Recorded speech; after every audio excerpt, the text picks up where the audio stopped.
Good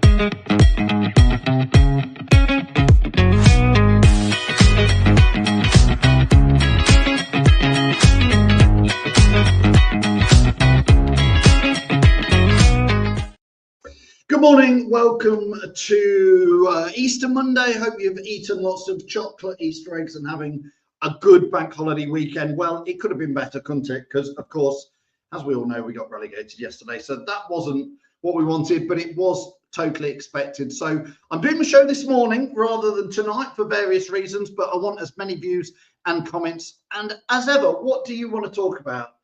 We know relegation has happened now, and there is so many things to talk about. We want your comments live. If you want to click on the link, you can join us with your video chat and do that. Hopefully, Chris from Leicester Till I Die is going to be joining us shortly. And any of you want to come on and have a chat, let's do that. So we know Leicester are relegated. I'm sure that's going to be a big topic. Stick with Ruud. I want your views on that, because he's still there. It's 10:30 as we speak. Ruud is still at the club. I'm hearing there's no clauses like Southampton have that he'll go. So that's going to be a big debate. Do we rebuild? Well, we're going to be stuck with a lot of very expensive players, or expensive, i.e. they earn a goddamn fortune. They ain't going anywhere. I've had a debate this morning with somebody saying, should we stick with Cody or not? And you go, we're not going to have a choice, because no other idiotic manager, director of football club is going to come and pay some of these players any money. So I'm sure a lot of you will be saying play the youngsters. If you want to talk about that, why did he not bring Monger on yesterday and give him a little bit longer? In fact, it didn't even look like he wanted to bring him on until he had to come on and replace Mavadide. He brought Skip and JJ on, and I'm like going, jeepers creepers, just give up with Ruud. I generally do. So the big question, I guess, is what is next for Leicester City? So we want your views, we want your comments. Join us for the next 30 minutes or so, and let's talk Leicester City. The Leicester City machine is on the march again. Leicester Fan TV presents a variety of content like fan discussions, match analysis, and engaging with Leicester fans worldwide. We want your views live, thanks to our sponsors, Everard's, Pucker Pies, Hologram, Take Me, Newbie & Co, and the Fox's Arms. Want to watch more content like this? Hit the like button. Give us your views. Hit subscribe to Leicester Fan TV, and make sure to follow Leicester Fan TV on all socials.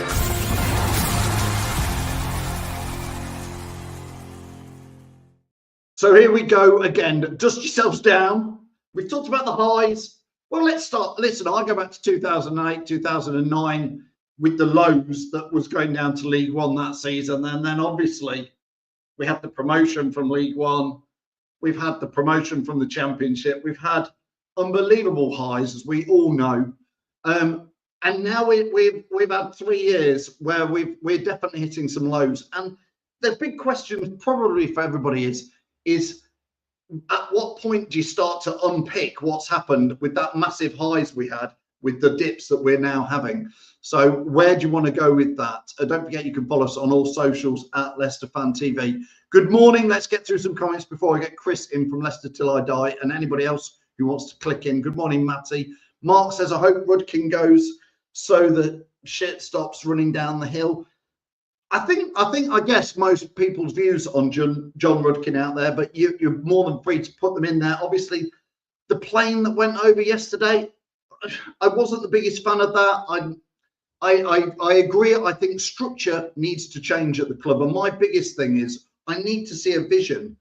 What is the vision at the club? In 2011-12, when Vichai came in, he gave us a vision. He said top 5. That's a vision.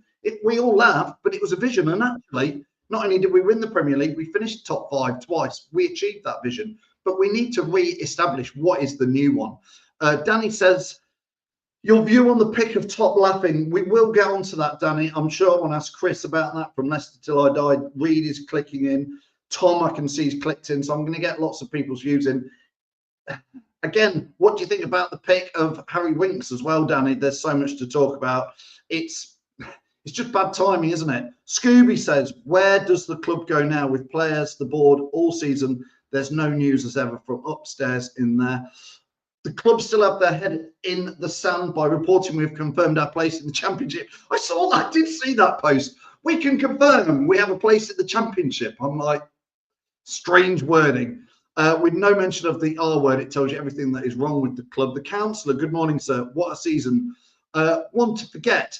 One to not to repeat is what I want to talk about as well in there. One not to repeat. Listen, let's get some people on who clicked on the link. We want to get as many comments up as possible. I'm going to add Chris from Leicester Till I Die and our good old pal Tom from the Foxes stand, who you'll all recognise. Chris and Tom, welcome to what is not a very good show really today to do. I daren't laugh. Yeah. Literally, you get... I mean, in regard to that, welcome along and hi, Tom. How you doing? Can you hear us, Tom? Yeah, good. Thanks about you. I don't know if Tom's on a bit of a delay. Yeah, He's down there in Redditch. But Tom, let's start with you, Tom, and get a comment in from you. Obviously, you know, you've been there, seen there, and done it all over the last 20, 30 years, Tom, with Leicester. What's your initial reaction today? I'm not gutted, because we could all see it happening from the beginning of the season with the, shambles or appointing a manager who played completely different football to what we'd just played in the Championship. The philosophy changed completely. He'd gone from a manager with charisma, a character, and a way of playing completely different to what we'd seen in a long time at the club under Enzo, to a manager, Steve Cooper, who was all about defending very solidly and hoping that we can nick something between the last 20 minutes of the game every time. I'm not even disappointed anymore, because I think I've seen that many relegations, but this team is the worst I've ever seen. You know, that says it all. I mean, I've seen numerous relegations, you know, from back in the day, Brian Litton and all that, to, you know, Mickey Adams going down at Filbert Street that season, to season going down under Mickey Adams when we just moved to the King Power 2 seasons later. Even the relegation season to League One didn't hurt as much as this, you know, because that team at least tried. They at least played with some fight and hunger to try and get themselves out the mess. This team, there's nothing. There's no fight. There's no hunger. And to take it to the last two performances, that we've actually bothered to turn up and play half decent against Brighton and Liverpool, it's a bit laughable, really. And I'm not surprised Kuntop and Rudkin were laughing at that. You don't know what they're laughing at. But I'm not in bothered, mate, today. We've all seen it coming. I accepted we were down after we lost to the Fulham and Palace games in quick succession at home. They were the nails on the coffin for me that the season was over, because for me, those two home games were crucial after the victory away at Tottenham to try and get some momentum. And no, we shut the door on our own faces at that point. Chris, I mean, Tom, welcome to the show, Chris. Thank you. Tom's mentioned there's so much to talk about, but there's 3 photos from yesterday, Chris. Pick one of them you want to talk about first, or all of them. 3 photos I'm going to say is, one is a plane flying over the King Power Stadium with a banner on it. One is a post on social media, which is supposedly Harry Winks looks like he's down the pub rather than at the King Power Stadium. And the third one, as Tom said, is Top and Rudkin smiling with 6 minutes to go, caught on camera. Which one of those 3 do you want to debunk first or work on? Let's do the Top Rudkin one first. I did a watch along yesterday, so we all do as fans, and I saw that and I commented on that as soon as it happened. I don't know if you remember, and I can't remember what season it was. I think we were playing Man City and we were losing, and Jamie Vardy was having a laugh with one of their players. We just conceded a goal, and it went to obviously restart the game. And in the centre circle, he was laughing. It might have been De Bruyne, I'm not sure. Now, it could have been about anything, but it's perception. And these players and clubs and everything have got to realise it's what it looks like. And the last thing you want to do is seeing your chairman and your owner and your director of football sat there laughing when we as fans have paid money to go and watch our club put in a performance like that. People have been saying it's a better performance. No, it's not. We had no shots on target. And I don't care whether it's Southampton, us, that is just ridiculous, you know. Yes, we defended well, but all right, if we've got a 0-0 draw, but how many clubs stay up with 38 points? I mean, last couple of seasons they did, but you know what I mean? You can't go out with 38 draws.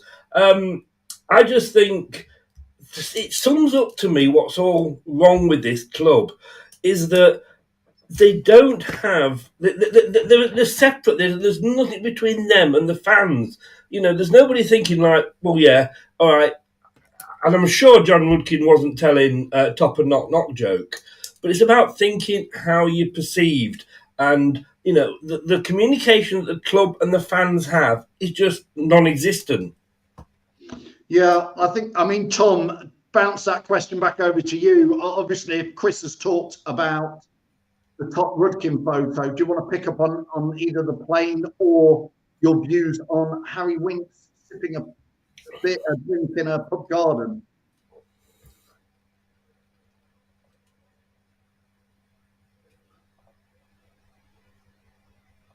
There we go. I was pretty embarrassed, if I'm honest with you, mate, yesterday to see that plane flying over the stadium. And some fans will say, you know, I got a bit of stick for what I put on Twitter for that and had to remove it because I was getting a lot of hate that I disagreed with the plane. Look, my opinion of the plane is you've got to think of the big picture. I understand the fans' frustration and I understand you want to send a clear message. But when we lost our chairman in an air accident, it probably wasn't the appropriate thing to start flying a plane over the ground, in my view. I didn't think it showed any, respect towards the chairman by doing that. I understand fans want to get a message across completely, and I'm frustrated as much as else. And the book stops with the chairman and King Power Group for the decision they've made. I said it quite clear last night. I felt that there's got to be a massive overhaul in the whole of the club. This isn't just the playing squad in the summer. This has got to be, and I think Matt Piper hit the nail on the head. This has got to be. This is Top now. Top either has to make or break the club. He has to either make the decisions that need to be made. He has to be ruthless. He has to be like his father, and he has to have the kahunas to fucking do it, because that's the problem. He left Brendan Rodgers in too long. He gave Brendan Rodgers the mould to change what we did every season, as in go from a club that we sold one player every season and we reinvested that money into the squad. We then broke that mould when we went into sign. We didn't start to sell any players and went into signed Vestergaard, Daka, Bobby Samari. We signed all these players, but we didn't do what we were supposed to be doing and what we've done well at, and that is sell one player and reinvest. That started the financial crisis because Top let Rodgers start running the club. He then left it too late to fire him, because I truly believe, and I'll stand by it, if we'd given Dean Smith another 8 games in charge, he would have kept the club in the Premier League. Those 2 points would have come somewhere over 8 games. We were only 2 points from not getting out, and I truly believe Dean Smith would have found 2 points across another 8 games. Rodgers should have gone after the Liverpool game, or one a game after that, the Darker, where we scored 2 own goals after the World Cup. You could clearly see that the rot had set in straight away after that World Cup. But the biggest thing isn't just, Top. There has to be a bigger picture between the whole club. Enzo built the fan base back reunited with the club. He built the fan base back reunited with players. The celebrations at home to West Brom last year, Birmingham, Norwich, when we were winning those games, the players were coming over to the fans. And I know it's easy to do when you're winning games. Of course it is. But when you've got players and managers walking straight down the tunnel after defeat, after defeat, after defeat, and not showing the guts to go over to the fans who are paying their hard-earned money, travelling to the King Power like I do, or it's an hour and a half every week, the fans that are travelling further than me to the King Power, the loyal fans that are travelling up and down the country. You also have to look at that, mate, and say, hold on a minute, we're a club that sell out week in, week out up and down the country. The last 4 away games, we've sent allocations of tickets back. Does that not start to think that Top needs to look and go, there's a bigger problem here than just, football, that the fans aren't bothering to go to away games? What I've never seen in my lifetime. I've never seen us send allocation of ticket back. And I think the playing had to be done in some ways. I think the pro could have been a better way to do it, but I understand the fans now want to get the points across, because for me, there needs to be some kind of link between the fans and the club again, because it's all right being hush, hush, hush all the time, but there has to be a communication now. And as you pointed out, Phil, before, for me, that message of club can confirm we've been relegated, or our place in the shadows can confirm, what an absolute shambles that is, because the fans are annoyed with it is. You didn't even need to put a mess about that. We all know we're going back to the Championship, and it's been coming for a long time. like I say, for me, there needs to be a link between the fans and the club reopen, and Top has got to be more straight with the fans, because if it continues, it's going to end up like a Sheffield Wednesday with their fans protesting in the ground, Reading fans chucking balls on the pitch. It will come to a point where fans are going to start getting more serious. It isn't just going to be a case of chance of Rudkin out or a plane flying over. There'll be interruptions between games. Yeah, I mean, Tom, a lot of people agreeing with everything you're saying there, and generally I do as well. Chris, a lot of this, what frustrates me sometimes with football and with Leicester City is some of this is quite fixable very, very quickly. And again, we will talk about Ruud van Nistelrooy, but first, the John Rudkin situation, which I think most fans are going, right, we've now had 2 relegations in 3 seasons. You've had the John Rudkin, Susan Whelan type of investigating themselves and then not reporting what their findings were, why we got relegated last time, which is, we always refer to that as like, you know, a school kid marking their own homework. But this is fixable from Top very quickly, even if it's just in PR and media, by the fact that he could very easily just diffuse this for next season by moving John Rudkin. Even if John Rudkin still stays at the club and is still very influential, he could move him across and say, do you know what? I've appointed a new director of football. We brought them in from there. John's going to still, you know, have continuity and support, but he's not going to be the figurehead. So here's a new person that is going to, and here is our vision for the next 5 years, which is we're going to regroup in the Championship. We're going to look back to our roots of younger players, and we're going to use a bit of experience to get us out the Championship. But when we come back up next time, it's going to be with a new impetus. And Chris, that would be me. I'm just an idiot, but I don't think that's hard to fix some of this quickly, is it? What's your view on John Rudkin? And I know not necessarily John Rudkin, but Chris, how do you take it forward? I think the first thing, I mean, I agree with you. If you're an idiot, and then I'm the village idiot. You know, it's so easy for the club to communicate with the fans, let the fans know what's happening. The fans aren't stupid. I mean, I go right back to when Brendan Rodgers, at the start of that season, it was promised a rebuild, and that never happened. And nothing was said until the last game of the transfer window, which was Man United on the day of the transfer window, when Top put in his notes, sorry guys, we can't buy anybody, we've got PSL problems with Europe, so we're not going to be able to sort of splash the cash. If that had been said right at the start of the season, the fans would have gone, oh, understand. We get where you're coming from, we understand. And they would not have been a couple of months where the fans are just sat there simmering and getting madder and madder and madder because, you know, they don't know what's going on. Do you know what John Rudkin's actual job responsibilities are? I don't think anybody, possibly apart from Top, does. Does anybody know exactly what Susan Whelan does, apart from look pretty and collect awards? Because I don't know what else she does. She's led us into all these PSR troubles as the, you know, CEO or whatever she is. We need communication between the fans who are if you like, are like shareholders of the club, because, you know, when they're buying season tickets, they've got a right to be heard. You could argue whether the plane or not was a good idea. Maybe the best idea is just not to turn up to a game. You know, it literally, we saw there was empty seats there. Now, look, if you're Man United, if you don't turn up for a game, they'll sell the tickets on the day. But we're not Man United. It would. I think, is it Ipswich? I don't know if we're at home. I can't remember if we're at home. But if we've got another home game on TV, don't turn up, or don't turn up like they did at, was it Man? I can't remember what it was, but they didn't turn up for the first 9-10 minutes. No. Do that, and that is a physical, because I didn't see the plane because I was watching it on Sky. Obviously, I live on the south coast, and I didn't see the plane. You know, I didn't really, I'd forgotten it was going to happen and didn't say anything about it. They can't hide all those empty seats. Well, a lot of fans, Tom, missed the plane because it came through in that period leading up to kick-off, while fans are going from maybe outside, inside, or the concourse up to a lot of people didn't see it. Yeah, and who else? Who else? I mean, people are sort of saying, well, you know, these are the people that led us to, you know, as you said earlier, 2 top 5 finishes, an FA Cup, the Premier League win. But whatever company you're in, you can go from success to failure with the same people in charge. You know, if this was a corporate business, and the guy that was running, say, this was Tesco, and Tesco had dropped to the 4th supermarket in the country, the MD, the CEO, whoever, they'd have been out the door. Yeah, I mean, let's spin that back over to you, Tom.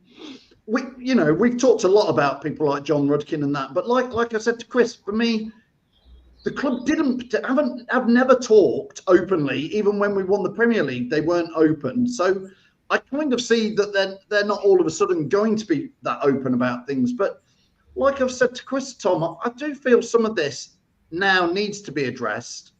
And it could be just a one statement, just saying, like I said, this is what we've done and this is why we're doing it. And that's the plan for the next 5 years. And then we don't say anything more. Yeah, look, the club's never been one to have a link between the fans and the chairman or King Power Group. It's always been a case of, we keep stum, the footballers are talking on the pitch, and when we do need to do something, we'll release a quick statement. I think the time has come now that they have to say something to the fans, because that unity's gone. There's no unity between the fans and the ownership anymore. King Power Group, yes, as much as I'd say there's a 50-50 split of what fans feel towards them. Some want them completely gone out of the football club. Some want them to stay. I don't want King Power to go. Of course I don't. I think you've got to look at it. There's a lot worse of owners to have a run in your football club. Mistakes have been made. But I think the biggest thing is for me now is, one, is top committed enough. It's all right chucking money in, and it's all right doing bits and pieces. But when the shit hits the fan, the decisions has to be made. And for me, this is where Kuntop has got to stand up like his dad would and make those hard decisions. But also, he's got to speak to them. And when decisions had to be made, he wasn't, hesitating. Ranieri being sacked was no go in his decision. But he made that decision because he had to make that decision. Claude Puel, those kind of decisions were made. He didn't muck around when he sacked, Claude Puel, the top didn't, because he knew he had to make that decision. Rodgers, he was too kind now. But look, as much as John Rudkin has done for this football club, because you can't fault what he's done. The Premier League title win, he was part of that team and that management setup. The FA Cup, part of that management setup. Getting us back out the Champions last year. Okay, it wasn't rocket science. We had one of the best squads and the most money spent. But for me now, like you said, there's got to be a new structure. For me, I've said for a long time, there needs some fresh blood on that board. It is stale. It is old. It is dead. There's too much dead wood sitting around, picking up a nice paycheck. Rudkin isn't just director of the King Power Group for this. He's got a lot of directors' role within the King Power Group. This is what fans need to remember. He isn't just director of football for Leicester City. He's director of football for the horse company, I think, as well. He's director of football for the polo. He's got a lot of directors' roles. But for me, if you're director of a football club, then you need to be concentrating on that role. That is your job. Nothing to do with horses, nothing to do with polo. You are, a director of football. You should be 24/7 looking at Leicester City and how we get back on track. For me, I don't think he is doing that, and I think that's where the troubles lie. That he's got too many things he's doing, and he's not concentrating on the one big problem. And the problem is now the fans are turning on him. There's no way of winning those fans back on board now. They've had enough of him being around the football club. He's been here too long, but for some reason, Top doesn't want to get rid of one of his friends and his allies. I can say now, and I know for a fact this is true, if Vishai was here, Vishai wouldn't have happened, would not have him here still. And I'll also say one thing is true. That training ground was never meant to be built this quickly. That training ground was never meant to be built when it was built, because Vishai said, do not build that training ground until we are financially stable and competing level with Champions League football. Rudkin and Whelan pushed to get it built after Vishai died because they wanted to have a memory of him on. What's fair play, but it wasn't the right time to move on Beaver Drive. The financial backing wasn't there to do it.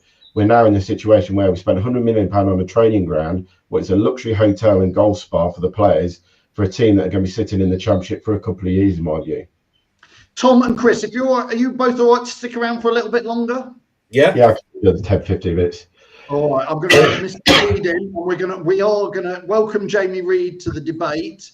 I'm going to pick up on a comment here from Chapster when I find it in there, but This is Chapster 37 who says, we need to plan now. This is now pre-season, which I totally agree with him now. I actually feel quite relieved this morning that actually the relegation is done. So I think it is now like, right. I'm already ready for this because we've known it for many weeks now. So I am ready now to start moving on to next season. And that, taking Chapster's comments there, is my first big question to you guys. Tom's gone in that cut. We've lost Tom. Where's he gone? He's like, oh, what? I'm ready to keep going. Tom from the Foxes stand's gone. He's had enough. Let's start with you, Jamie Reid. Let's start this topic, which is about Ruud van Nistelrooy. So, Reedy, I think I know where you're going with this, but I want you to say it. And again, between the four of us and everybody watching this, that needs to be, for me, the debate started last night at 6 o'clock. But Reedy, what is your thoughts on Ruud van Nistelrooy? Firstly, when we brought him in, it was a gamble. We all knew it was a gamble. The choices we had to go for, and again, it wasn't a quick decision. We had to go for someone else who I felt was nearer to Enzo's style of football, because you could see the players weren't happy with the Cooper system and how it worked, because obviously you could see the Christmas party with Denmark and all that. But I don't know, because obviously the first two games was decent. We got points in the end from them two, but then it just spiraled out of control. He kept doing the same thing, and because of the players we had, it didn't really work. But for me, going into next season, my personal opinion is give him the next 10 games, and I know all the comments are going to be saying, why the hell would you want him after 18 games and only two results? But I don't know. I don't know, because realistically, looking around who we can get, I don't know what improvements really you can get. Yes, you can get a Sean Dyche who has brought championship teams up, but that was like before we even won the league. That was like 10 years ago. That, for me, is nowhere near what I think the players want to play the way he plays, or like the manager that was at Southampton. Again, he's stuck in his ways like Enzo was, which it could be possible, but I don't know. It's going to cost us money, or even if there was a relegation clause where it costs us a lot less to get rid of Ruud. But for me, I don't know. I would give him 10 games, and this is where pre-season does start for me as well, in the fact of if he's staying at the club, give him that time. But I don't know. All I'll say is I know he deserves to be gone. He does deserve to be gone. But why hasn't he gone? And if it is he going today? Because like we've said, now we're relegated. Does it make it cheaper for him to go? I don't know. Well, Chris, I'm hearing there is no Ruud van Nistelrooy get out of jail clause like Southampton had with their manager. That's what we're hearing, is that his contract is linear and there is no break. I can't confirm that 100%, but that's what everybody's saying is the thing. But Chris Reedy said his view and argued it why he would stick with Ruud in there. What is your take on Ruud van Nistelrooy? Go now. Should have gone 2 weeks ago in the international break.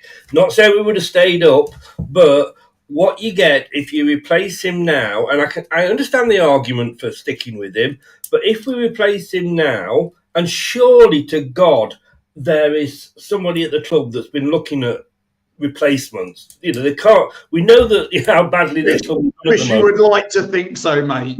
You would like to think so. You'd hope so. But look, if you get that manager in now, he's got 5 games left when he can assess the players, not in pre-season friendly warm-ups, which are a waste of time really, other than fitness exercises. But he'll have 5 competitive matches to assess his players and say, right, you're staying. You can put a bit more effort in and you can stay. You're absolutely rubbish phase. You go. You know what I mean? So if he can replace somebody now, that's the advantage. And then we start next season with the smaller squad, but squad players that we want, that we know are decent. Yes, some we can't get rid of, fortunately. And I'm going to say, I probably agree with, I forget who said this earlier. I think it was Tom. We will probably not come straight back up. And I was speaking to a Leeds fan yesterday, and yeah, don't worry, I've had a shower. But he was saying he's actually looking at it now and thinking maybe it was a good thing that they didn't come back up last season, because they got rid of players that didn't want to be there, made a bit of money on them, and look at them this season. And it's like when we had that, don't scratch your eyes out moment against Watford, the next season we stormed it. The question I'm asking myself is, can I see Ruud van Nistelrooy getting us out of the Championship? And the answer to that is a big fat no.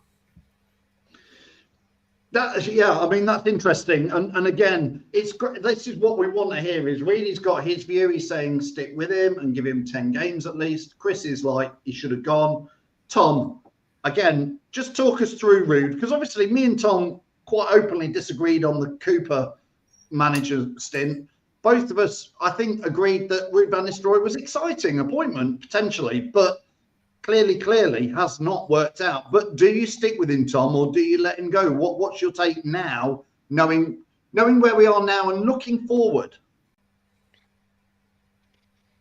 You're on mute again, Tom. I think there's two bits for me on this, really. Firstly, Ruud needs to go today. I'm done with him. I was done with him after about the last 4 or 5 home games. The Newcastle game was so shambolic and so schoolboy defending that he should have gone after that game for me. I don't see why you're keeping him here. You need to have some experience in that Championship. We know it's the toughest league in the world.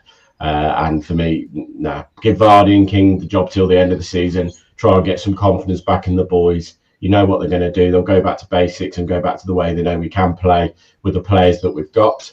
I think Van Nistelrooy's time's done. Yes, it's going to cost us more money to sack him because, once again, we didn't put any clause in there that if we got relegated, you would have to go. Again, well done, Leicester City, because if that is true, we've mucked up again on that situation. The second part for me is a man that's no one's mentioned yet. Martin Glover, the recruitment officer. Let's look at the picture. Oliver Skipp, 23 million. Ockley, 14 million. Ayew, 5 million. Reed, 3. Golding, 5 million for a kid we haven't even seen around the first team bar a couple of games in the El Canoes, 22 million. Bonotti, a loan deal. Edouard, loan, never plays. What we spent stupid million on. Abdul Fattah was obviously a permanent move in the summer, 16 million. And then another, 4 million on Koulibaly, who can't even get in the team. I mean, let's look at the bigger picture. We've got a recruitment manager that his success rate for signing players is very, very slim. I truly believe now, like you say, the structure for Ruud van Nistelrooy leaving is one that has to happen, and you have to start building what you're going to do next season. People like Liam Senior, play people with different way of playing.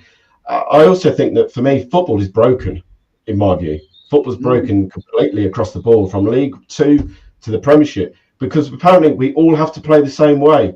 We all have to play Pep Guardiola football. And for me, it's absolutely shambolic. I watched the League 2 team the other day trying to play this passing game. It was like being at the circus, mate. So many mistakes trying to pass the ball out.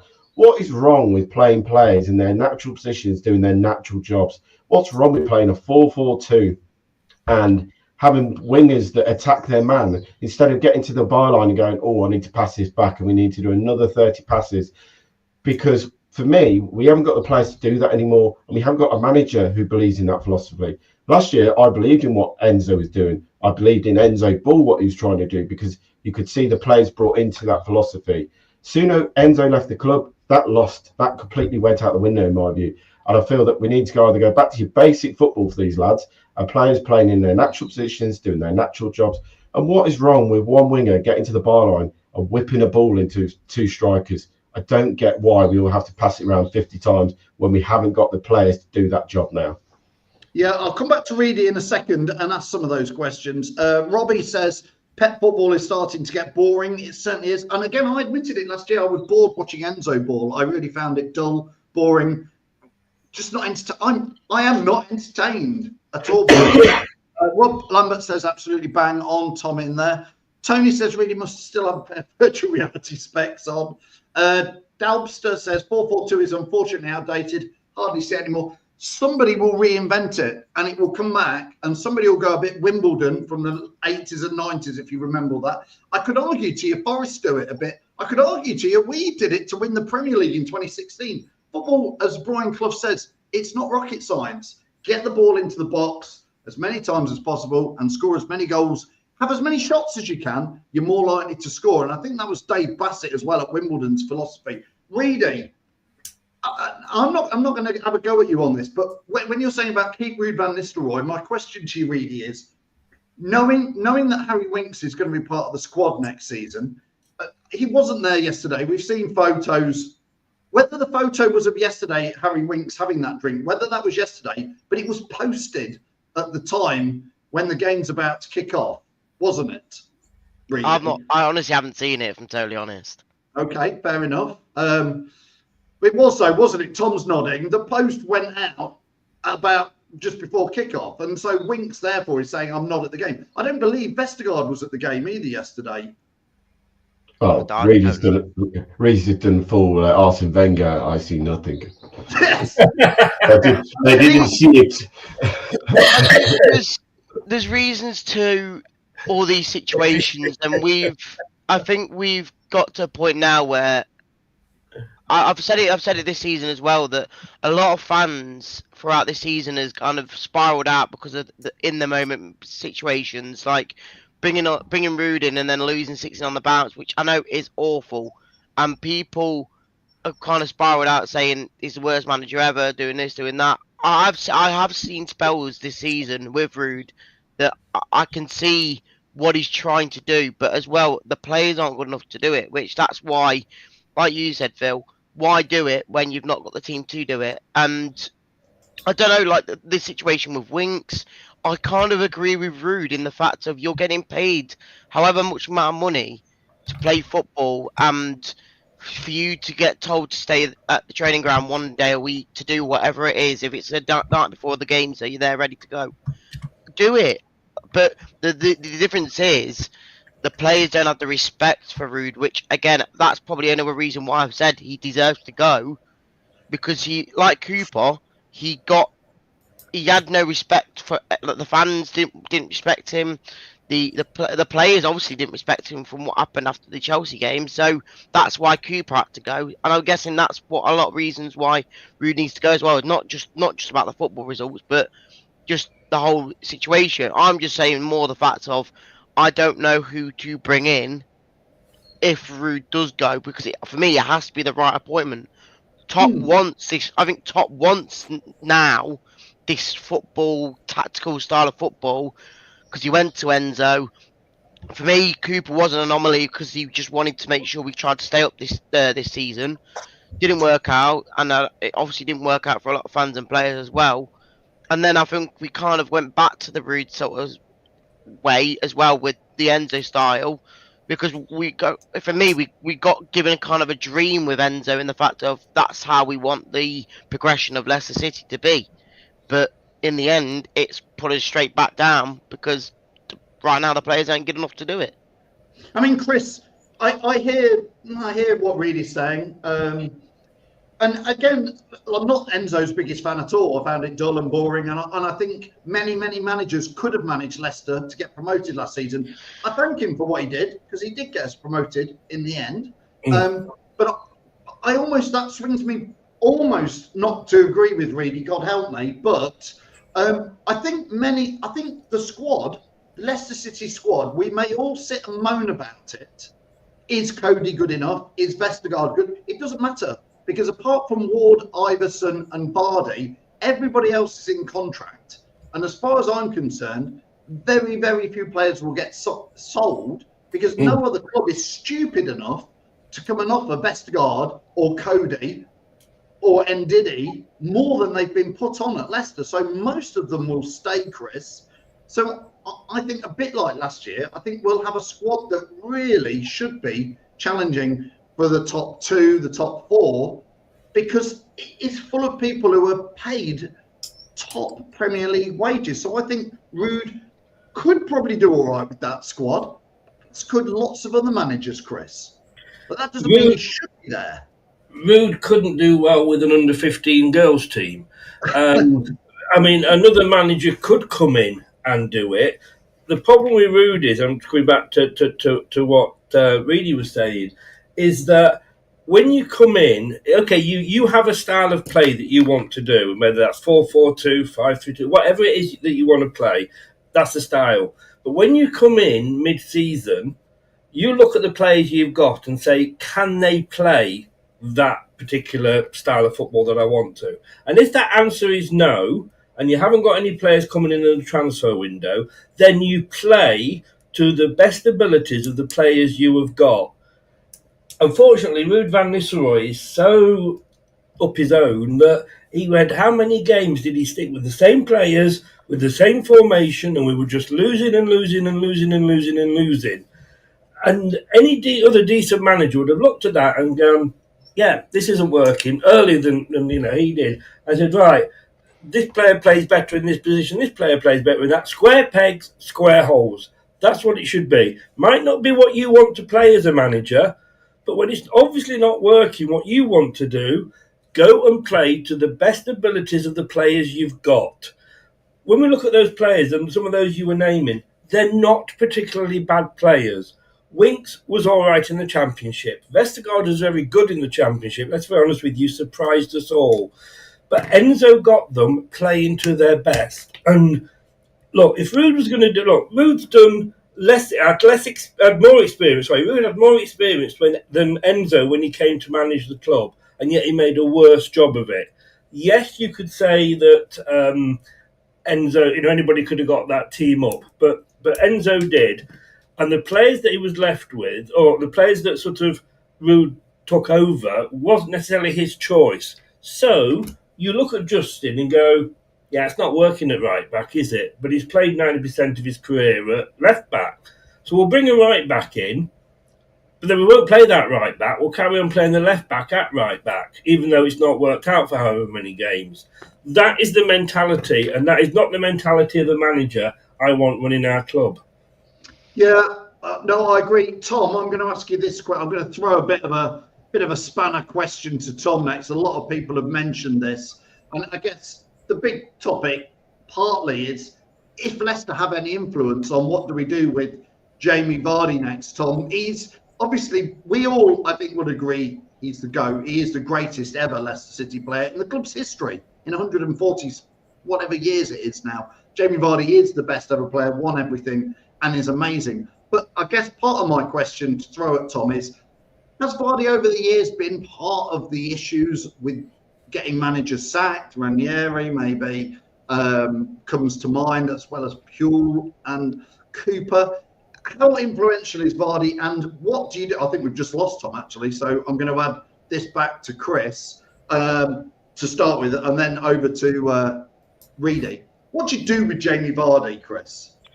You say, thank you very much, we'll build a statue to you, but good luck and go on and further your career elsewhere. He's also stopping any young strikers coming up, because if we've got Vardy next season, these managers that we've been getting in haven't had the kahunas to say, I'm not picking Vardy first. This season, Vardy should have been our super sub, if you like. Yeah. He should have been on for the last 20 minutes when the defence is knackered and they look up and say, oh shit, Jamie Vardy's coming on. Yeah, and he wasn't. He was playing 90 minutes week in, week out. He's not going to do that in the Championship when we've got more games. Look, he'll be a club legend. He's always a club legend, and like I say, he deserves the statue. He stayed loyal to us. But if he has got, and I know Gary Neville's come out and said that we should keep him. My worry is if we don't keep him, who have we got? But then we've got to put the trust in the youngsters. There's all this talk about all the youngsters of this, they're the future, and we're going to play the youngsters. How long did Monga get yesterday? 7 minutes, 8 minutes? I think at some point you've just got to say thank you very much for everything you've done. Give him a club ambassadorial role if you want it to. Keep him somehow, somewhere in the club. I don't know, maybe invent a job for him because we know what he's like, to gene the players up and that. But certainly as your number one striker, no, his time, he's had a sell-by date and he's gone past that. He's gone past his best before date. Thanks very much, Jamie. The time is now to end it. See, Chris, that's interesting. And I totally agree with everything you say. But then I totally flip the coin, like some people say on here. And I go, yeah, but Vardy if he took a massive wage cut, and I mean he's on 140 grand, so if he would take 100 and something grand pay cut and be on 20, 30, 40 grand for Leicester and give us one more season in that Championship, I think Vardy could still maybe do a job. Although I do suspect he is potentially part of the background mischief that goes on. What's your take, Reedy?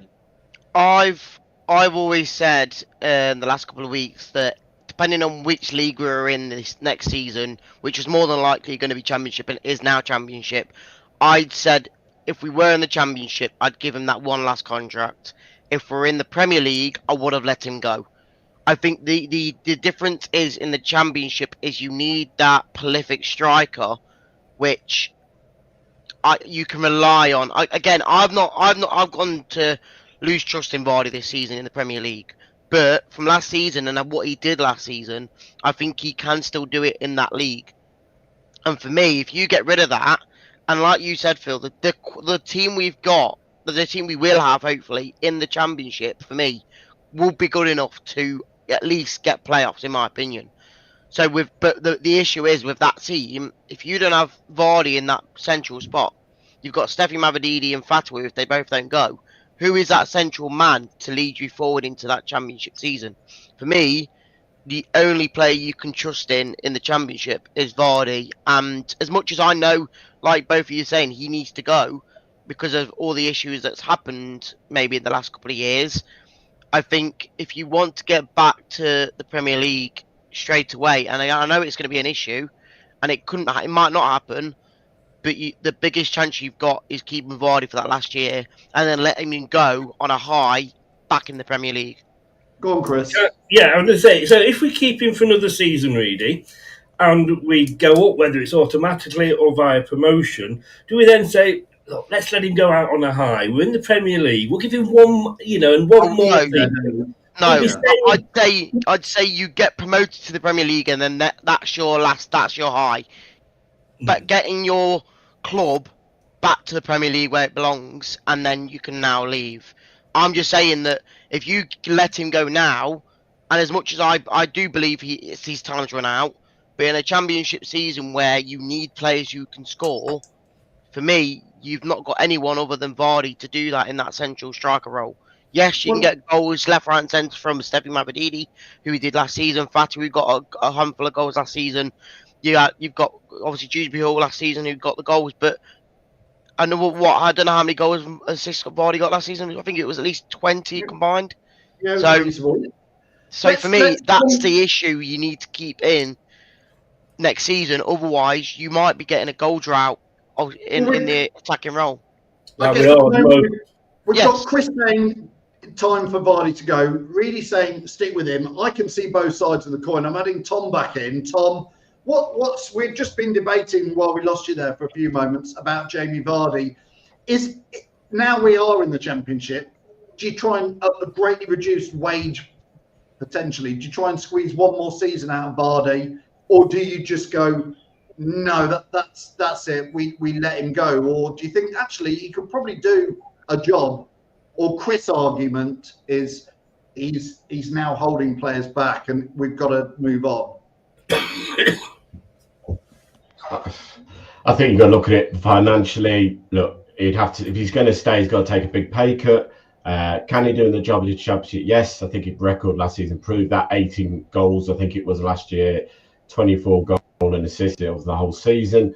This season, we all know. Look, let's not be funny. This season for Vardy has been a write-off because he's not had any service to score goals this season in the Premier League. Yes, he's had one or two he should have scored and missed, but let's be honest, Championship Vardy still can terrorise defenders. As for holding players back, tell me what players are behind that he's holding back, because I think we saw yesterday Patson Daka came on the pitch and someone played a ball into him and he tripped over the thing. So for me, Daka is not the solution for next season in the Championship. He didn't prove himself in the Championship last time he's there.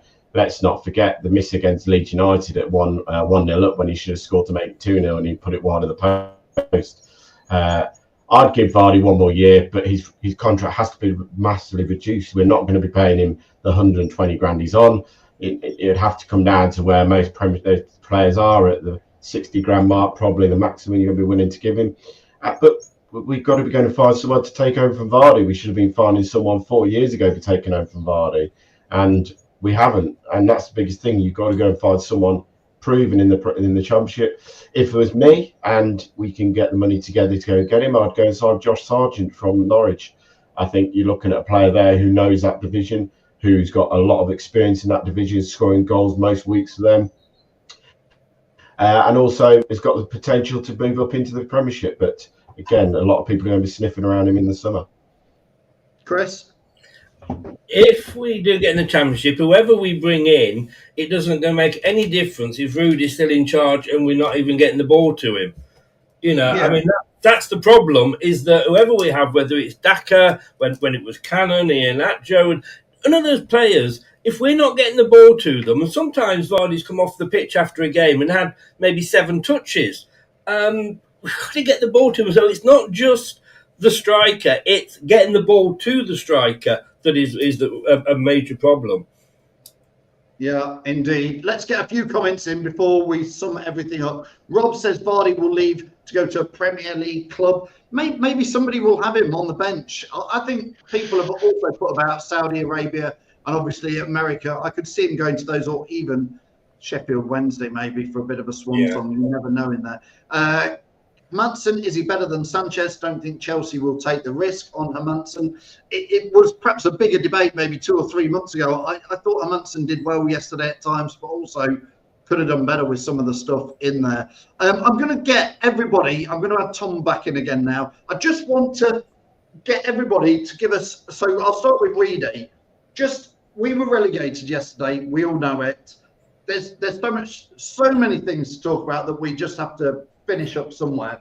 What's the one thing, if you had a chance to speak to Top, Reedy, now, if Top watches this, which of course he does, as well as Leicester Till I Die and Tom on the Foxes stand, of course, but if you could speak to Top now, and I'm going to ask all 3 of you just to give us an answer to this. Reedy, what would you say to Top today?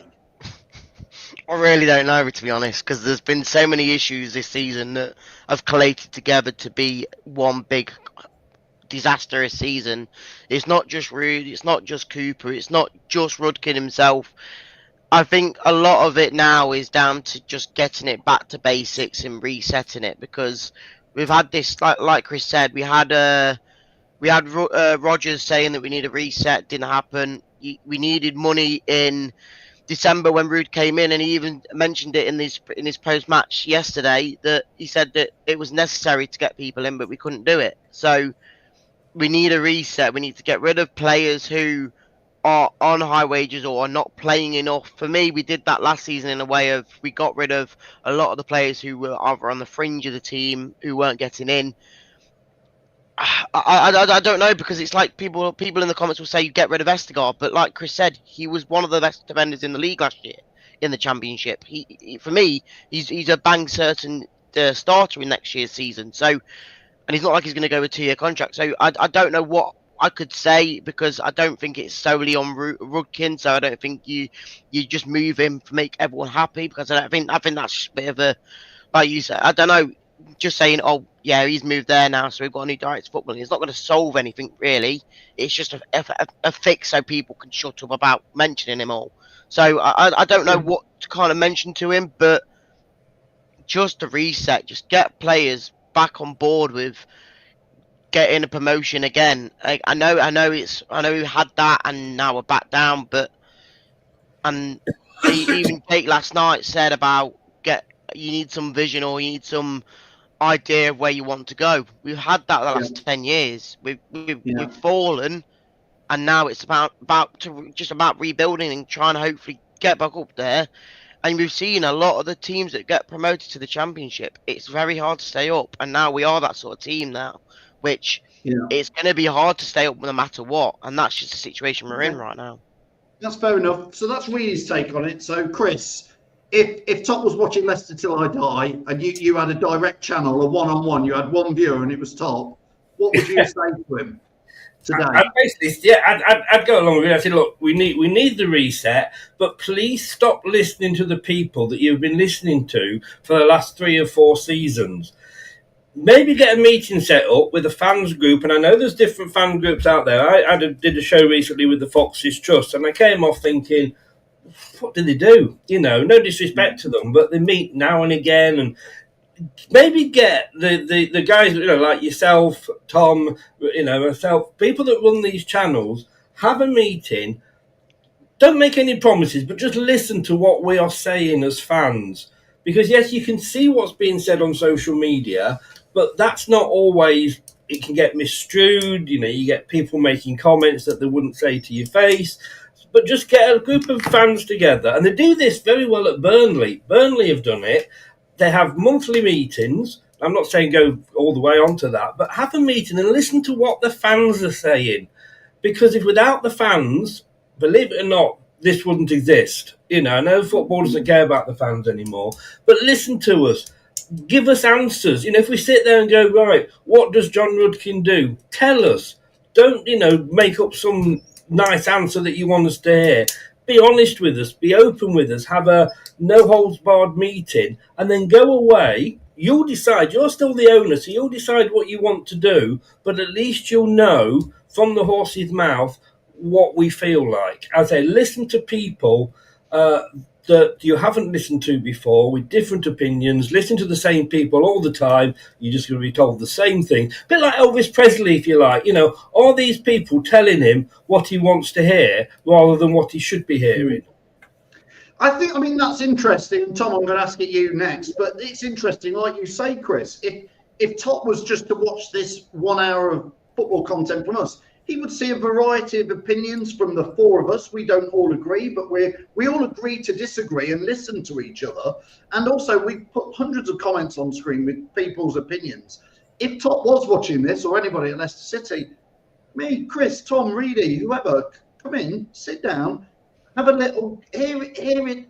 Like Chris has just said, sometimes you think there's a lot of yes men around, and sometimes you need to hear it in a constructive way and say, well, did you realise, like Tom said about the post earlier, did you realise when you put a post out last night saying our place in the Championship is confirmed, is idiotic in the fact that none of us need to see that post. You're just literally stabbing our hearts and putting salt in the wound.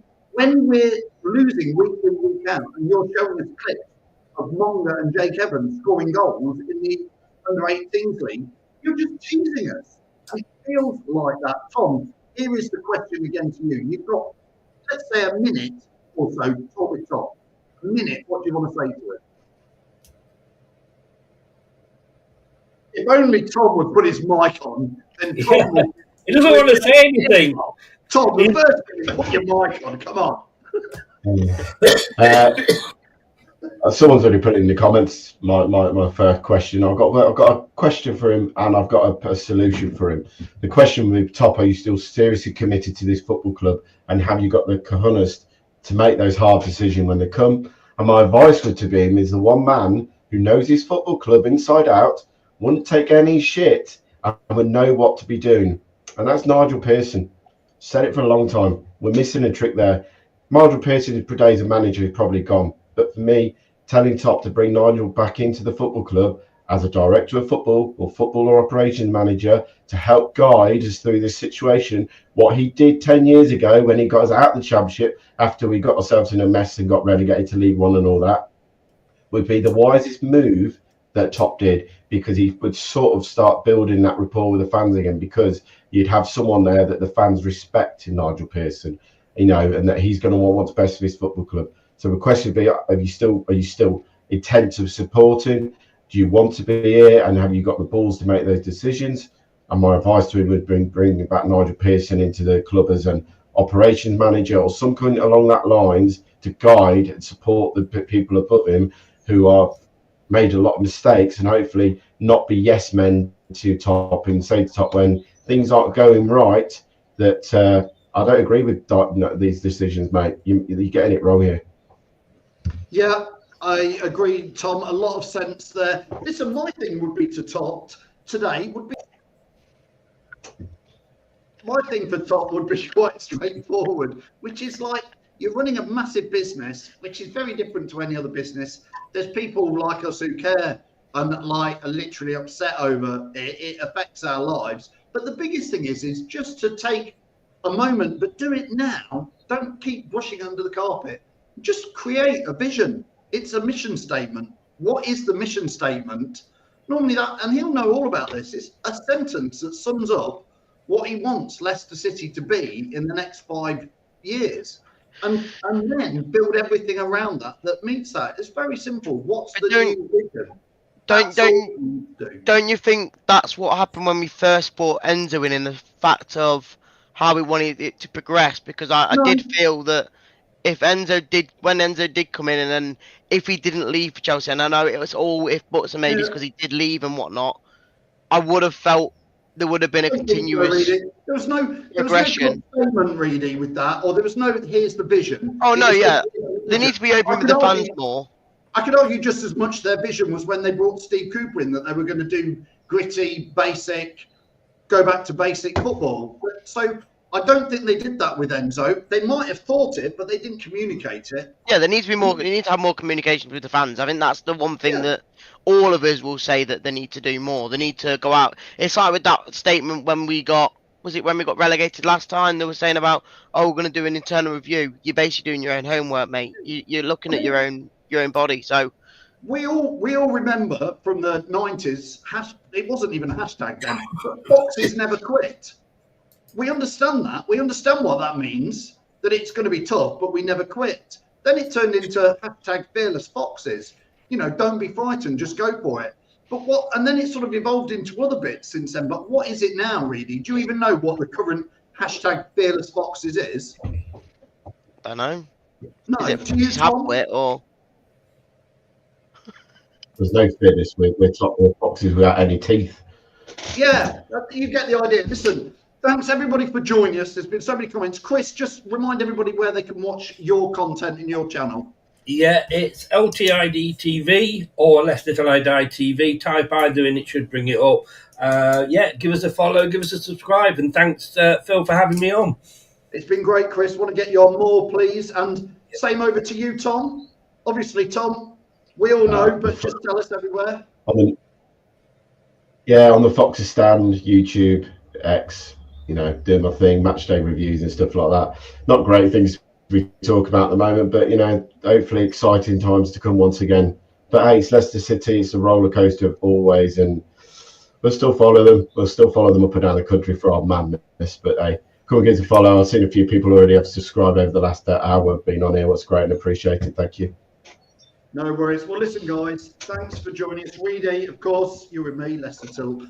I was going to say Leicester Till I Die. What am I on about? I've transferred over to your Chris. It's a takeover. Takeover. We've all joined Chris. Like Peter says, can't wait for Wrexham next season. Yeah. Jeepers creepers. That's the trouble. And I know through me and Reedy chatting last night, Reedy's actually quite looking forward to going to some of these weird and wacky grounds. I've been there, seen there, and done it all. I just want to stay in the Premier League and keep in the top six. I'm not fussed about Bristol City away or Wrexham away, but Reedy's young and on it. The only thing I would say for Reedy and all my two lads who, when they started following, were 3-4-year-olds, like Tom's lads are like growing up. The one thing none of this young generation have seen, they've seen the FA Cup, which none of us old a lot have seen. They've seen a Premier League, which none of us old a lot had seen. What they've never seen is probably the greatest experience ever possible. And still my number one thing ever. Chris, do you know what I'm talking about? I'm trying to think. There's a few out there. If you're going back in time, you're going to have to tell me. Tom, what's the greatest ever thing as a Leicester fan that if it happens and you win it is just beyond playoffs? Playoffs, yeah. Playoff finals. The playoffs are the playoffs. There's nothing better than winning the playoffs. And what could you say? They are the great days. They're the thing, the memories. Even the days out where we lost 2 in a row before we beat Derby.